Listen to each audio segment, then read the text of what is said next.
Allô, Nissan? Hey, grosse tempête, hein? Hey, Karine, oui, je sais, les vilains bonhommes de neige sont de retour. Mais avec le Nissan Rogue à traction intégrale, c'est pas stressant. Exact, il est conçu et testé pour nos hivers. Oh, Karine, il y a un bonhomme dans le Rogue. Ah, c'est correct. J'ai allumé les sièges chauffants. Ah, bien joué, Karine.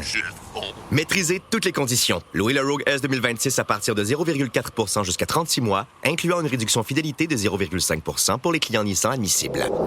Jusqu'au 2 mars, sur approbation de crédit, les conditions s'appliquent. Détails chez Nissan. He's been called the crypto king, but now he's facing a spectacular downfall. Sam Bankman-Fried, founder of the cryptocurrency exchange FTX, he founded that exchange at age 27, and he had a promise: reshape the world of finance. But in just 1 week, everything that Sam Bankman-Fried had amassed collapsed. He resigned from FTX, then filed for bankruptcy, all in the space of a day, begging the question of how one person can go from a company with a value of $32 billion to nothing. Let's talk about this more. Tory Newmyer is on the line, business reporter for The Washington Post. Tory, welcome to the show. Thanks for having me. So, I'm always confused on these cryptocurrency stories, because they seem to be so complex, right? So I know this is your job to take a complex issue and maybe dumb it down a little bit here. Why don't you tell our listeners about why this story that's happening right now surrounding FTX, that cryptocurrency exchange, and Sam Bankman-Fried is so riveting?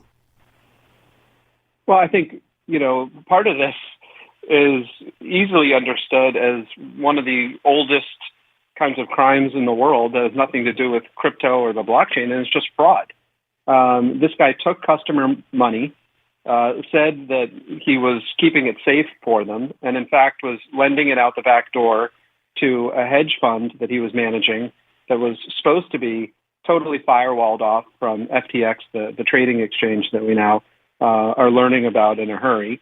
And making losing bets and investing in shaky other platforms with it. And we don't entirely know what happened to this money, but there's a $10 billion hole on its balance sheet, and he was, shoveling customer money into it. And it all, the sort of rug got pulled out from under this. It got exposed at the beginning of last week, and the whole thing came crashing down. It turned out to be a house of cards. But I think one of the things that is so shocking about this is the scale of the fraud here and how sturdy FTX appeared to be. And of course, that's because they had invested massively in a marketing campaign to present themselves that way. This was supposed to be the crypto platform that was safe to park your retirement on.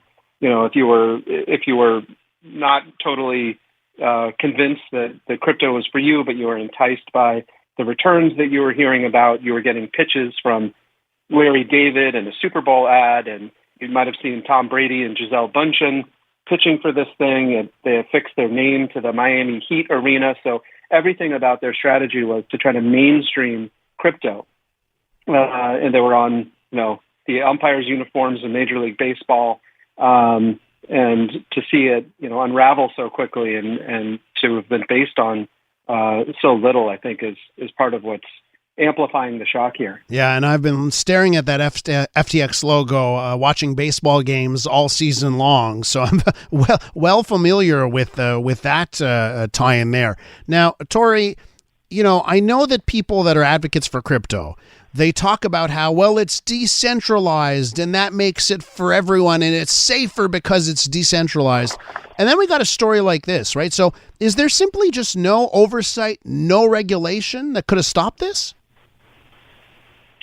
That's a question that regulators and policymakers in Washington right now are wrestling with actively. And I think the failure of this thing is certainly juicing the kind of urgency around those debates and that consideration, in no small part because FTX and Sam Bankman-Fried personally had put himself forward as the industry's ambassador to Washington, and in a shockingly short period of time arrived on the scene, spraying money around in the form of campaign contributions, tens of millions of dollars. He was the second biggest Democratic donor this cycle to campaigns and campaign-affiliated causes. He had a partner at FTX who was giving an almost the same scale to Republicans.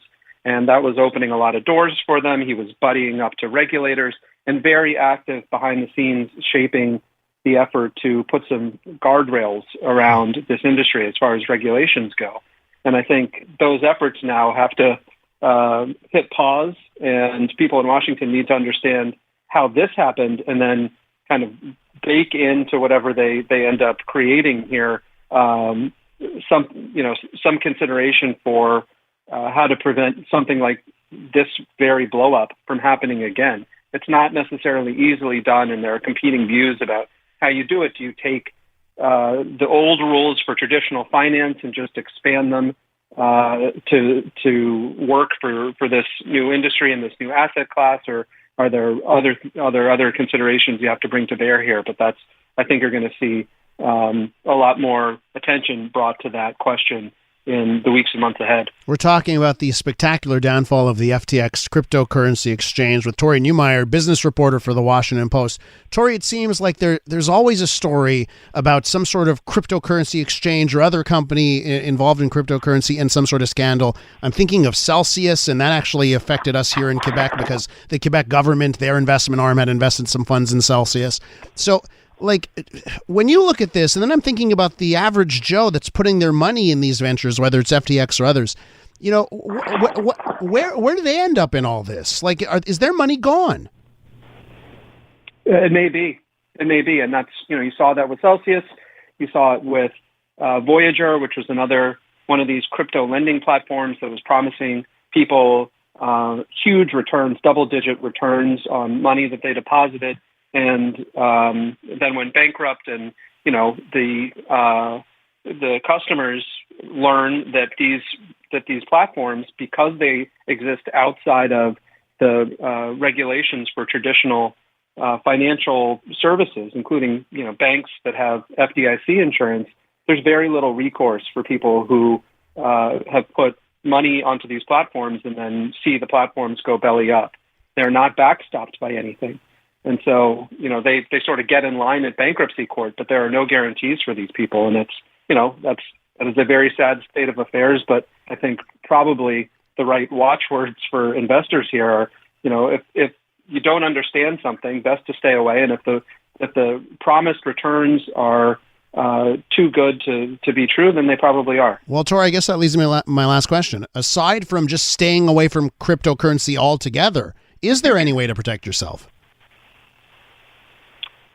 I mean, I think there are people who are very sophisticated about managing their own the keys to their own cryptocurrency, and that's supposed to be part of the allure of the entire project, that you hold your money, you're not relying on a bank or some other kind of intermediary and trusting that they're going to keep your assets safe. And, this entire industry is really born from the wreckage of the last financial crisis, and a sense that people had that, they needed to take more personal ownership of their financial well-being. But as we've seen in practice, it's so much more complicated.